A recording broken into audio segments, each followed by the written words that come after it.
सैफुल मलूक एक मशहूर मारूफ रोमानवी लोक किरदार है जिसकी कहानी इश्क, रूहानियत और कुर्बानी से भरपूर है। ये कहानी बरसगीर ख़ुसूसन पाकिस्तान, शुमाली हिंदुस्तान में बहुत मकबूल है और ख़ास तौर पर सैफुल मलूक झील कागान पाकिस्तान के साथ वाबस्ता की जाती है। आज हम इस कहानी में बताएंगे कि सैफुल मलूक असल में है कौन था। सैफुल मलूक मिस्र के बादशाह का बेटा था। वो नहायत हसीन, बहादुर और नेक दिल शहज़ादा था। इसकी ज़िंदगी में एक अजीब मोड़ तब आया जब इसने एक परी की तस्वीर ख्वाब में देखी। ख्वाब में परी की तस्वीर सैफुल मलूक ने देखी। एक रात सैफुल मलूक ने ख्वाब में एक बहुत ही खूबसूरत परी देखी जिसका नाम बादशाही परी बदरी जमाल था। ख्वाब के बाद वो दिन रात इसी परी के ख्यालों में खोया रहता। यकीनन ये वाक़या सैफुल मलूक की मोहब्बत का नुक्ता आगाज़ है और लोक कहानी का सबसे हसीन और रोमानवी लम्हा है। सैफुल मलूक मिस्र के बादशाह का इकलौता बेटा था। वो नहायत हसीन था और ख़ूबसूरत भी था। बचपन ही से किताबों और इल्म में दिलचस्पी रखता था। इसके महल की लाइब्रेरी में हज़ारों नायाब किताबें मौजूद थी जिनमें दुनिया भर के किस्से, कहानियाँ, जादुई दुनिया और परियों के तज़किरे भी मौजूद थे। एक रोज़ वो एक पुरानी किताब पढ़ रहा था जिसमें परियों की दुनिया का जिक्र था। अचानक एक सफ़े पर इसकी नज़र एक हसीन तरीन तस्वीर पर पड़ी। वो तस्वीर एक ऐसी परी की थी जिसका हुस्न लफ्ज़ों में बयान करना मुमकिन न था। किताब में इसका नाम बदरी जमाल लिखा था जो परियों की मलका थी। इस तस्वीर ने सैफुल मलूक के दिल और दिमाग पर सहर तारी कर दिया। वो तस्वीर इसकी आंखों में बस गई। इसी रात शहज़ादा बेचैन होकर सो गया। नींद में इसने वही तस्वीर हकीकत बनती देखी। इसने देखा कि वो एक खूबसूरत वादी में है जहाँ रंग बिरंगे फूल, परिंदे और झील का शफाफ पानी बह रहा है। इसी झील के किनारे एक नौकरानी चेहरे पर परी खड़ी है, वही बदरी जमाल है। परी ने सैफुल मलूक की तरफ देखा, मुस्कुराई और आहिस्ता से बोली, शहज़ादे, मेरा दीदार तुम्हारे नसीब में है, मगर मेरे इश्क का रास्ता आसान नहीं है। तुम्हें पहाड़ों, दरियाओं, अंधेरी और जादुई ताकतों से गुजरना होगा। अगर तुम सच्चे आशिक हो तो आओ मुझे तलाश कर लो। शहज़ादा सैफुल मलूक नींद से हड़बड़ा कर उठा। इसका दिल ज़ोर ज़ोर से धड़क रहा था। पसीने से भीगा हुआ चेहरा और आंखों में परी की तस्वीर अभी भी मौजूद थी। वो लम्हा ऐसा था जैसे एक रूहानी राज उसे सौंप दिया गया हो।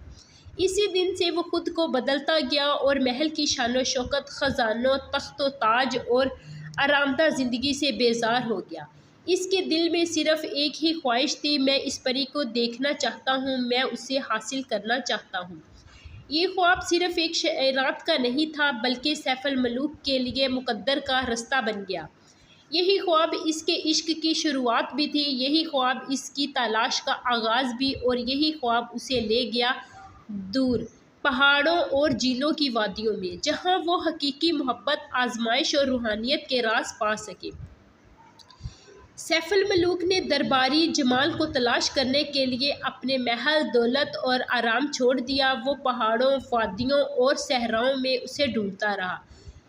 सैफुल मलूक की तलाश का सफ़र अभी शुरू ही हुआ था कि इश्क की राह में बहुत सी कुर्बानियों का आगाज़ हो गया। ख्वाब ने सैफुल मलूक को झंझोड़ कर रख दिया। इसकी आंखें सिर्फ एक ही चेहरा देखना चाहती थी, बदरी जमाल का। इसके दिलो दिमाग पर सिर्फ एक ही आवाज़ गूंज रही थी, अगर तुम सच्चे आशिक हो तो आओ मुझे तलाश कर लो।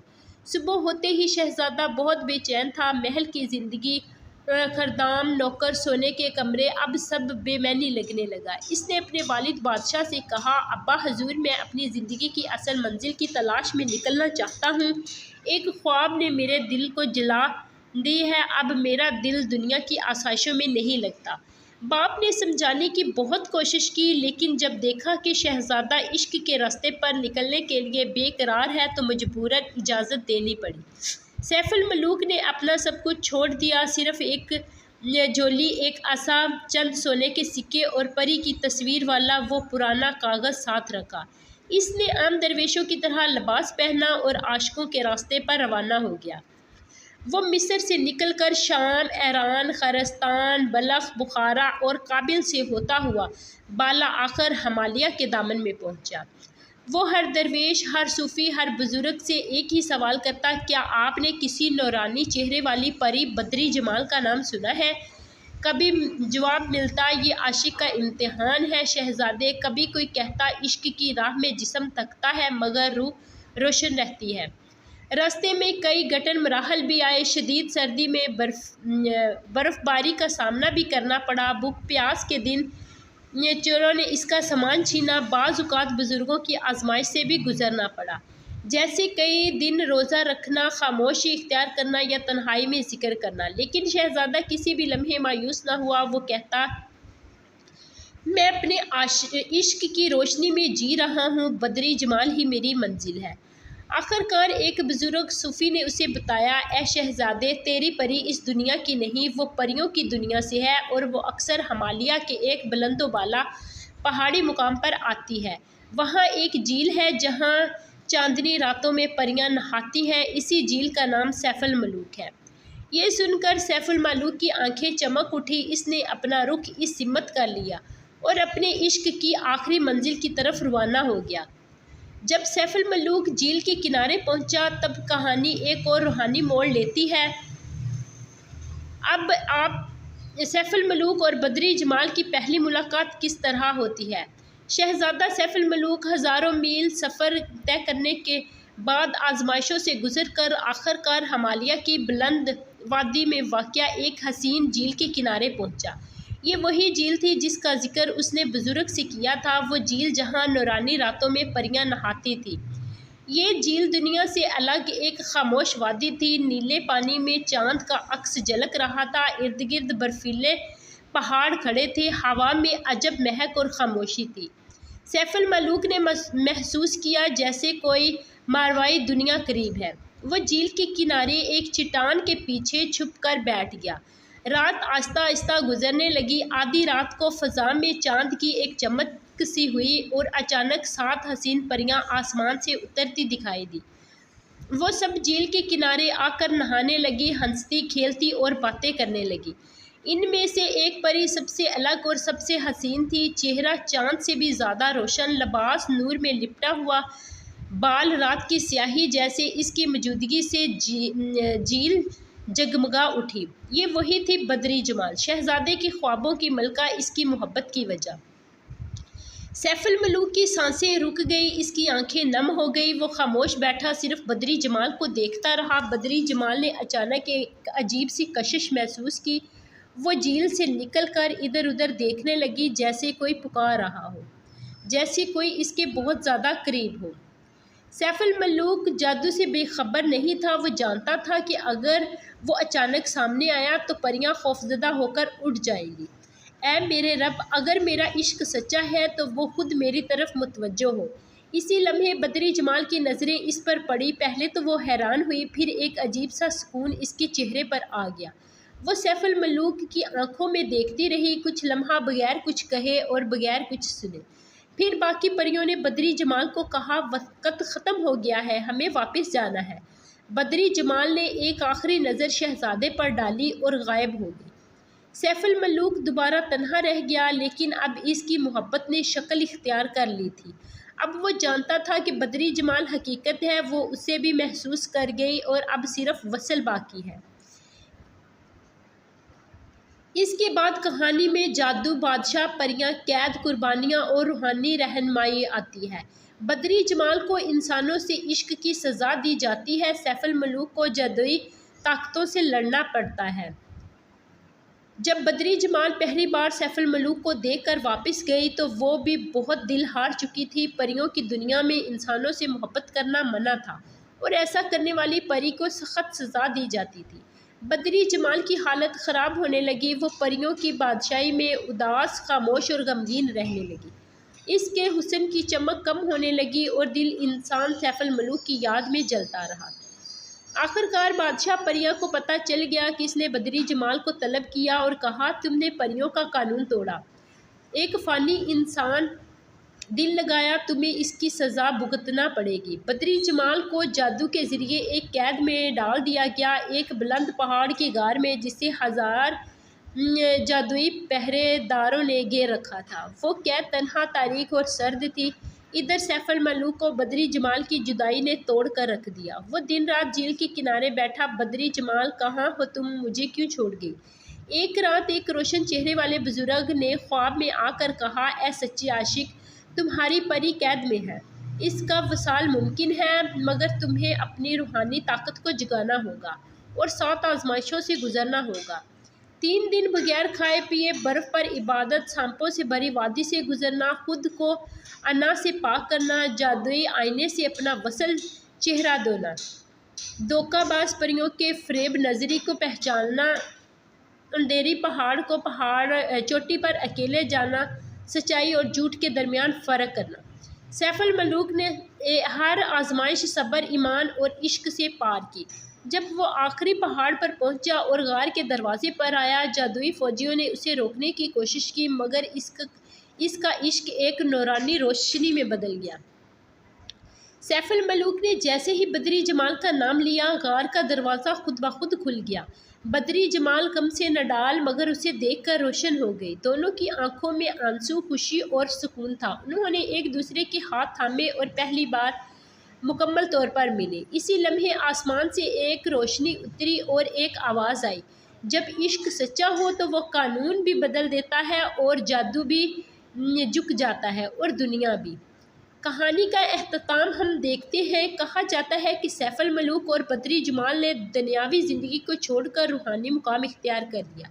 लोग कहते हैं कि अब भी झील सैफुल मलूक के नीचे किसी नूरानी दुनिया में मौजूद है। हर चांदनी रात को झील के पास में एक अक्स उभरता है, जिसे सैफ और बदरी जमाल आज भी एक दूसरे को देख रहे हैं। कई बरसों की तलाश के बाद वो झील सैफुल मलूक के किनारे पहुंचा, जब बिला आखिर इसकी मुलाकात परी बदरी जमाल से हुई।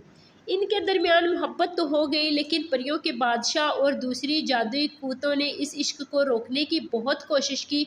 सैफुल मलूक ने सख्त आजमाइशों और कुर्बानियों से गुजर कर अपनी मोहब्बत को सच कर दिखाया। आखिरकार सैफुल मलूक और बदरी जमाल एक हो गया और कहानी एक खूबसूरत अंजाम पर पहुंची। कुछ रवायतों के मुताबिक वो दोनों गायब हो गए और झील में रूहानी तौर पर हमेशा के लिए रह गए। रात की तन्हाई, झील की खामोशी, आसमान पर चमकता ये वो लम्हा था जिसके लिए सैफुल मलूक ने सालों की तपतपा की भूख, प्यास, बर्फ़, दर्द और दुनिया की हर आजमाइश बर्दाश्त की। सैफुल मलूक जब बदरी जमाल के कैद खाने के दरवाजे पर पहुंचा तो इसके जिस्म पर ज़ख़म, थकन, मगर दिल में एक आग थी। इसने हाथ आसमान की तरफ उठा कर कहा, ए रब्बे कायनात, मैंने तुझसे कुछ नहीं मांगा, सिर्फ इस दिल की लगन को सच्चा पाया। अगर मेरा इश्क झूठा है तो ये दरवाज़ा बंद रहे, लेकिन अगर सच्चा है तो अपनी मखलूक को आपस में मिला दे। अचानक गार का दरवाज़ा गड़क की आवाज़ के साथ ही खुद ब खुद खुल गया। बदरी जमाल इस कैद की अंदर बैठी थी, नडाल, कमज़ोर, लेकिन आंखों में एक ही रोशनी बाकी रह गई थी। जो ही सैफ अंदर आया, बदरी जमाल का चेहरा नूर में नहा गया। वो दोनों चंद लम्हे एक दूसरे को देखते रहे, कोई लफ्ज़ नहीं, सिर्फ खामोशी जो दिलों की सदा थी। सैफ ने आहिस्ता से कहा, बदरी जमाल, मैं आ गया हूँ, तेरे वादे का मान लेकर, तेरी दुआ का प्यासा बनकर। मैंने हर रात तुम्हारी आवाज़ सुनी, हर ख्वाब में तुम्हारी आंखें देखी। मेरा इश्क बेजुबान था, तुम्हारा इश्क रहनुमाई। वो दोनों एक दूसरे के करीब आए, न आग जली न बिजली चमकी, सिर्फ मोहब्बत की रोशनी फैली। इसी लम्हे आसमान से रोशनी उतरी, जादू, बंदिश, कैद सब ख़त्म हो गया। परियों की दुनिया ने सैफ को अपना इज़्ज़तदार मेहमान बनाना और इंसानों की दुनिया ने सैफ बदरी जमाल को मोहब्बत का निशान। सैफुल मलूक और बदरी जमाल का वसाल सिर्फ दो आशिकों की मुलाकात नहीं थी, ये इश्क की सच्चाई, सब्र का जज़ा और रूह की पाकीज़गी का सफ़र था। जब कोई सच्चा आशिक मोहब्बत की तलाश में निकलता है तो वह दुनिया की हर ताकत, हर कानून इसके कदमों में झुक जाती है। आज भी झील सैफुल मलूक की खामोशी में हर चांदनी रात वही लम्हा धीमी धीमी आवाज़ में गूंजता है। झील सैफुल मलूक का गान वैली पाकिस्तान इसकी कहानी से जुड़ी हुई है और एक मशहूर सियाहती मुकाम है। लोग आज भी वहां जाकर सैफुल मलूक की मोहब्बत को याद करते हैं। सैफुल मलूक और बदरी जमाल के इश्क की कहानी के आखिरी रूहानी मुकाम पर चलते हैं, जहां इश्क फना से गुजर कर बिका की सूरत इख्तियार कर गया। साल के बाद सैफ अल मलूक और बदरी जमाल ने दुनियावी ज़िंदगी का सफ़र खामोशी से तर्क कर दिया। वो ना किसी महल में रहे, ना किसी बादशाही में। उन्होंने पहाड़ों के दरमियान झील सैफ अल मलूक के किनारे एक गोशा इख्तियार किया, जहाँ सिर्फ इश्क, इबादत और रूहानी कुर्बत थी। सैफ अल मलूक दिन रात ज़िक्र इलाही में मशगूल रहते, बदरी जमाल ने दुनियावी हुस्न को रूहानी रोशनी में बदल दिया। इनके पास आने वाले मुसाफिरों को खामोश निगाहों से दुआ मिलती। लोग कहते हैं कि वो दोनों इंसानी वजूद से बुलंद हो चुके थे। जिस्मानी सूरत मिट चुकी थी, सिर्फ नूर बाकी था। आज भी ये झील सिर्फ एक पानी का ज़ख़ीरा नहीं, बल्कि वो जगह है जहाँ इश्क ने फतह पाई। हर साल आशिक, दरवेश और सियाह चांदनी रात में झील के किनारे आकर खामोश हो जाते हैं। जब फ़िज़ा मुकम्मल खामोश हो जाए, चाँद पानी पर झलके तो दूर कहर में दो साए दिखाई देते हैं, सैफ अल मलूक और बदरी जमाल, हाथों में हाथ डाले इश्क हकीकी की रोशनी में गुम। सैफ अल मलूक और बदरी जमाल की ये कहानी हमें ये सबक सिखाती है कि इश्क सिर्फ महबूब से नहीं, बल्कि रब से कुर्बत का भी ज़रिया है। जब नीयत पाक हो, कुर्बानी सच्ची हो, तो कायनात का निज़ाम भी बदल जाता है। ज़ाहरी दुनिया की कैदें टूट जाती हैं और इंसान रूह के दर्जे तक पहुँच जाता है। सैफ का इश्क, बदरी की रज़ा, दोनों की कुर्बानी और अल्लाह की अनायत, यही आखिरी मुकाम इश्क है। आपको मेरी ये कहानी कैसी लगी? अगर अच्छी लगी है तो चैनल को सब्सक्राइब कर दें और साथ